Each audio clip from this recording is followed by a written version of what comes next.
obviously very difficult, legendary, classy, incredible human being. Impacted thousands, tens of thousands, hundreds of thousands of people. Tremendous family. Just an impactful person in every phase of his life. Every phase. Husband, father, grandfather, coach, mentor. The balance of when to push us versus when to go to the other side and build confidence. The gamesmanship, the management of the program, how to treat people in the program, surrounding the program, and then even the external groups that follow the program, touch the program. He was masterful at that. The best ever. I mean, take the wins out. He was the best ever at that. I would not be here had he not given me a chance. Somebody's got to give you a chance. He was really one of few that would have given me a shot. There was not a long line. His presence daily, you guys felt it. We felt it. The fans felt it. I felt it when he was in the dugout in May, and you felt it. I went and saw him a couple weeks ago. For Carol, this disease is relentless. It's difficult. What she endured, what the family endured for the last several months, it obviously went quickly, was tough. For him to be here in May, and when I saw him, he still had that presence, even in a condition that was challenging, to say the least.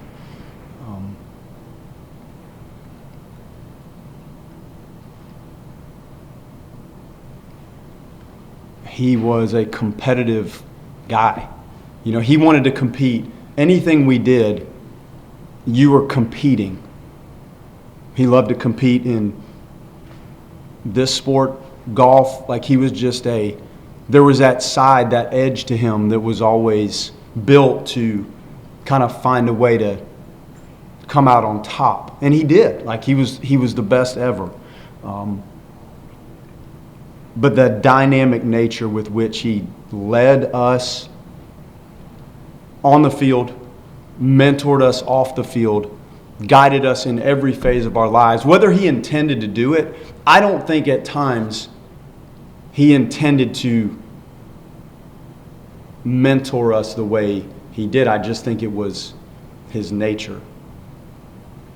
When I got done, I would go up to his office thinking one day, you know what, I'm not a great player. This is going to come to an end probably too quickly for me professionally, so what's next?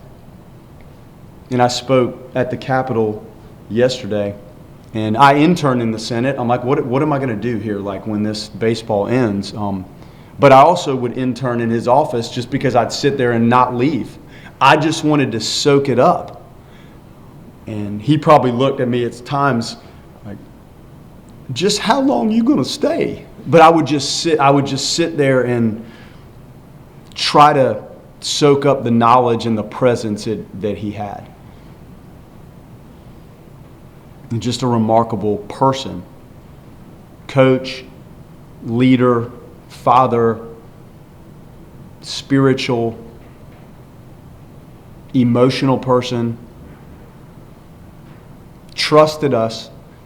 The balance of push versus trust, when to step on the gas and push the group or an individual, and when to instill confidence is the balancing act I think we all face as coaches, because you have to do both.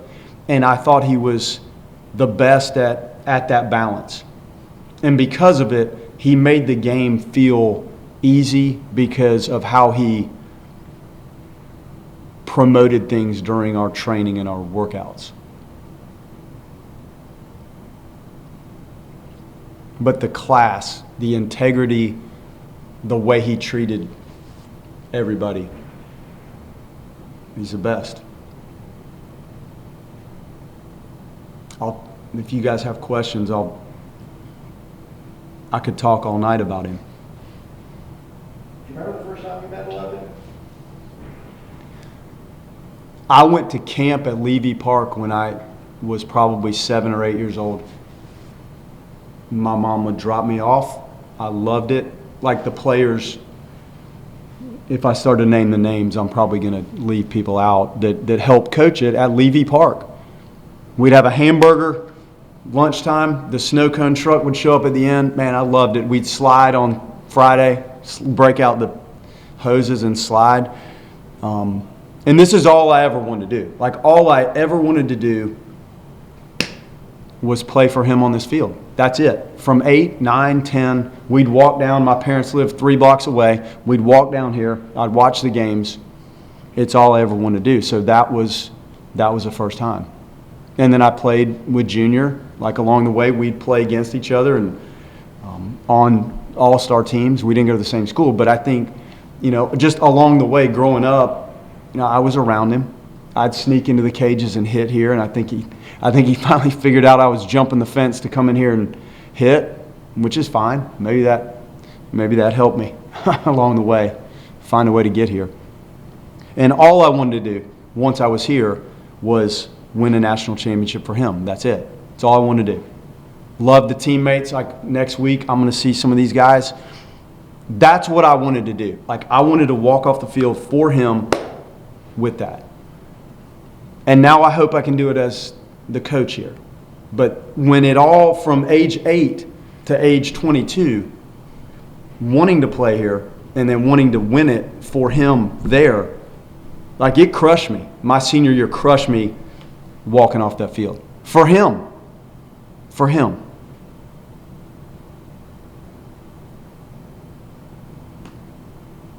Coach, his presence, what was it about him that made you want to be around him, that made you want to learn from him and just soak up every bit of knowledge?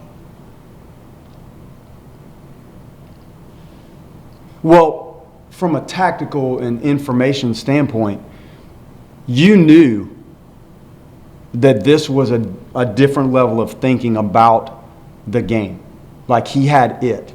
And I was a student of the game even at a younger age. And when I first became a part of the program as a player, like, I really got it then. But then he was fun. Like, he was a fun person to be around.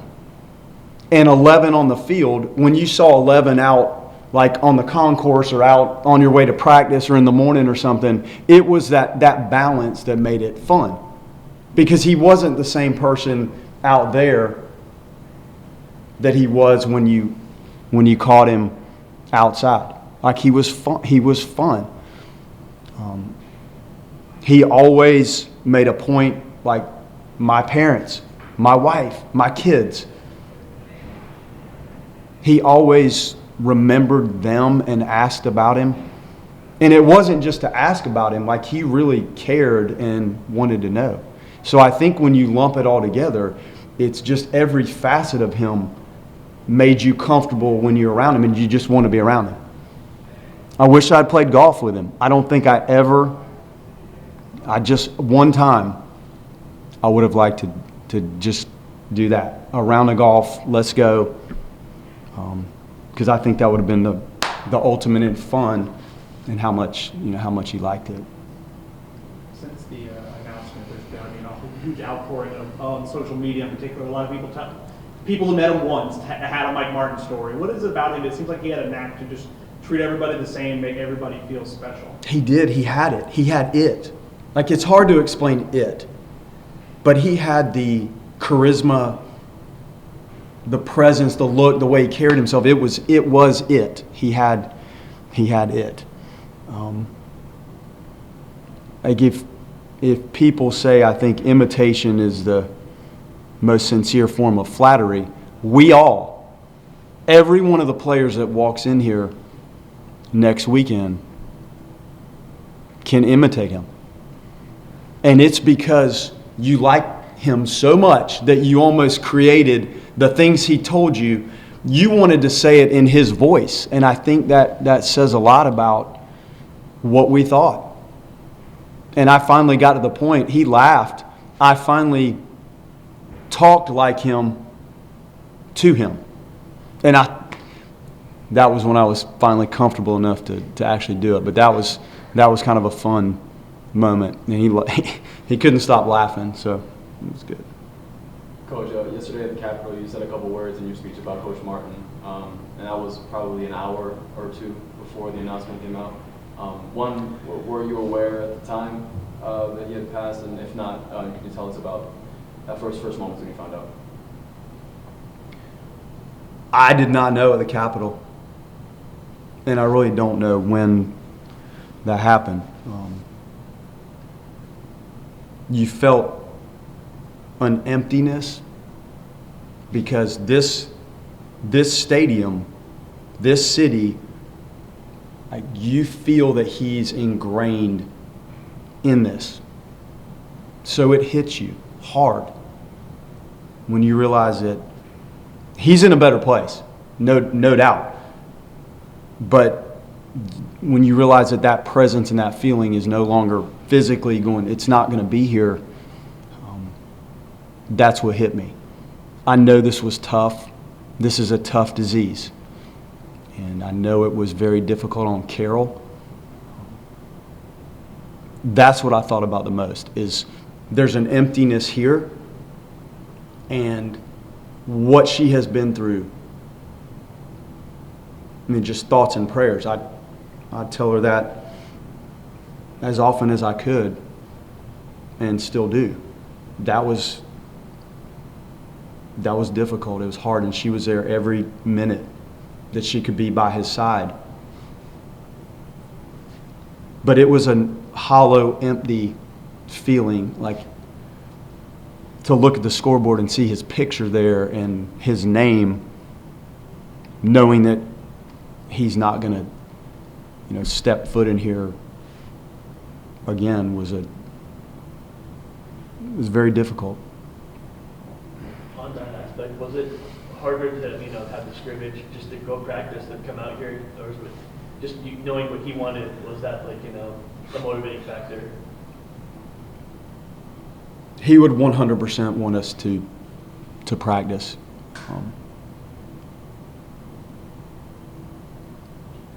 There was nobody better at turning up the heat and the intensity as it got closer, and he would have wanted that to happen today.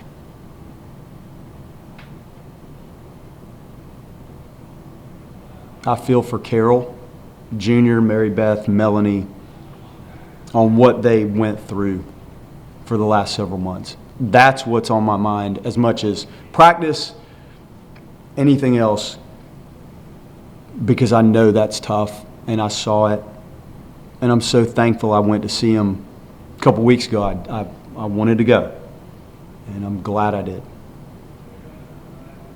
Coach, I already know you and Aletta share a lot of memories. As of right now, what's the most memorable moment that you've had with Aletta?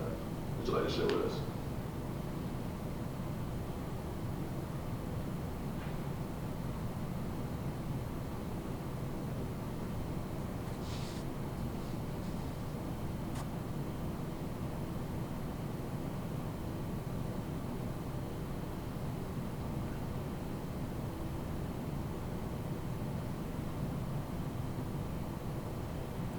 My freshman year,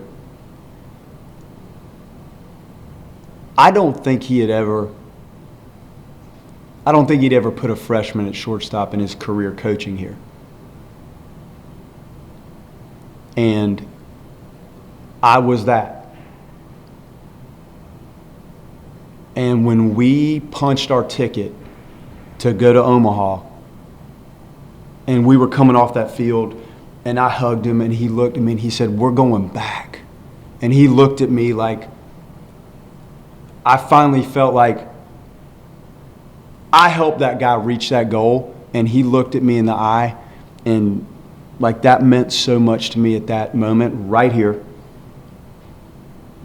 That's probably the initial moment as a player. There were other things. There's a lot. I could sit here for hours and tell you things, but that one stood out to me because I felt like I earned truly his trust and helped him accomplish something that he wanted more than anything else in his life, in his career of baseball, in his professional life, is to get there. And I felt like I helped him.